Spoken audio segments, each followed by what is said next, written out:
He looked at the man's faded uniform and decided he was nobody important, and in doing so, made the worst mistake of his military career. Staff Sergeant Marcus Kane stood at the entrance of Fort Bragg's Officers Club.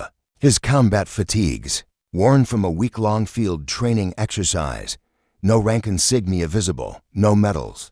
Just a tired soldier trying to grab a quick meal before his next briefing. Lieutenant Colonel Derek Ashford spotted him immediately, and his face hardened. This club was for officers and authorized personnel only, and this enlisted man clearly didn't belong. Before I tell you what Derek said next, drop a comment and let me know where you're watching from. I love knowing who's part of this journey. Derek strode across the polished floor, his boots clicking with authority. "Soldier," he barked, loud enough to turn every head in the dining room. "This facility is restricted. You need to leave. Now." Marcus looked up slowly, his dark eyes calm but weary. "Sir, I have authorization," he said quietly, reaching for his credentials. Derek didn't even glance at them. "I don't care what you think you have. This is an officers-only establishment, and you're clearly out of uniform and out of place." Around them, conversations died. Forks paused midair. A young captain's eyes went wide. Marcus stood there, still and steady, like he'd weathered this storm 1,000 times before. "Colonel," he said softly, "there's been a misunderstanding." Derek's jaw clenched. "The only misunderstanding is you thinking you can walk into places you haven't earned access to." The implication hung heavy. A major at a nearby table winced. Marcus simply nodded, stepped back without protest, and walked toward the exit. Derek watched him go, satisfaction warming his chest. He'd maintained standards, protected the integrity of the facility. He had no idea his career was about to implode. The club manager appeared at Derek's elbow, her face ghost white. "Colonel Ashford," she whispered urgently. "Do you know who that was?"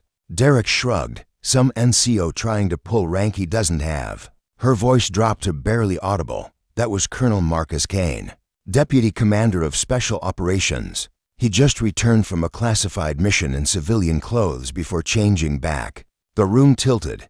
Derek's vision blurred at the edges. Deputy Commander, Special Operations. The man who reported directly to the base commander, the officer who oversaw elite tactical units and had more combat deployments than Derek had years in service. And Derek had just publicly humiliated him in front of a dining room full of witnesses. His hands went cold. "That's impossible," Derek stammered. "He wasn't wearing rank insignia," the manager finished, "because he'd been operating undercover for 16 days and came straight here for a command briefing that starts in 10 minutes.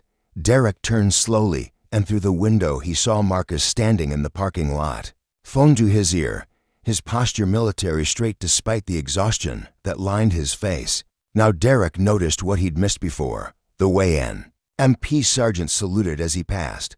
The way a full colonel nodded respectfully from across the lot. The quiet, unmistakable bearing of a combat leader who didn't need patches and medals because his presence commanded respect all on its own. She thought it was just another breach of protocol. She was devastatingly wrong.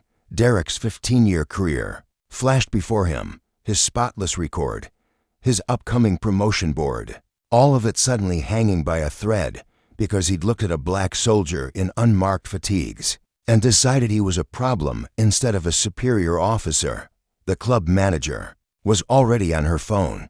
"Base command has been notified," she said tightly.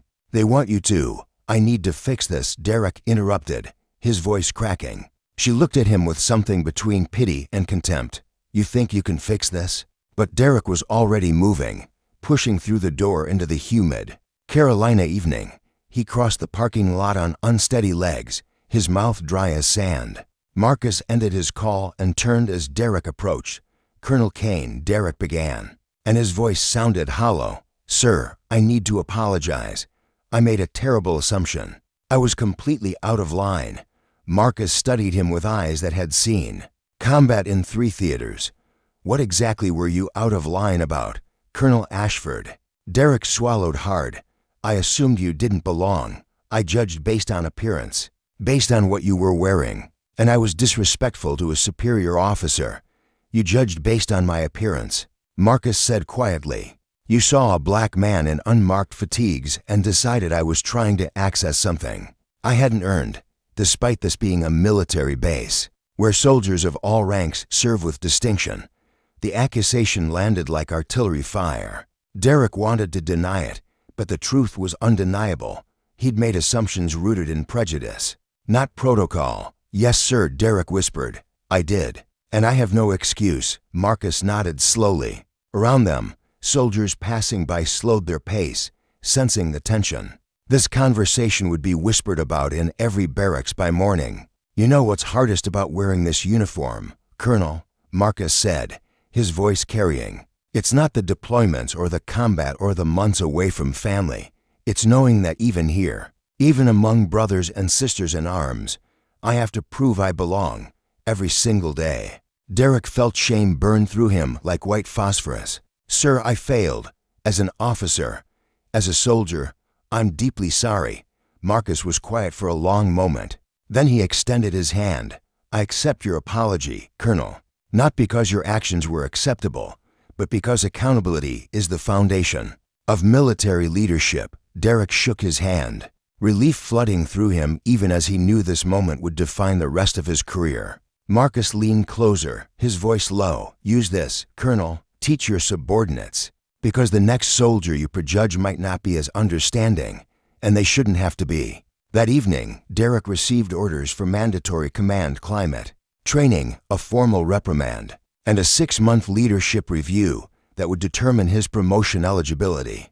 He accepted it all without protest, but the real consequence was the look in Marcus Kane's eyes. Not angry, just exhausted from a lifetime of proving himself to people who should have known better. 6 months later, Derek attended a base-wide leadership seminar.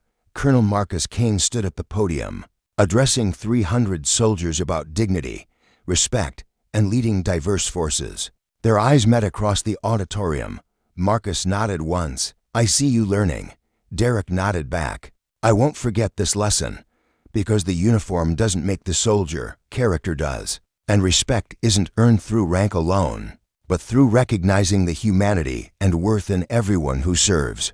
If this story reminded you to look beyond appearances and honor every service member's dignity, comment below. And if you believe in accountability and growth, subscribe. This community stands for doing better.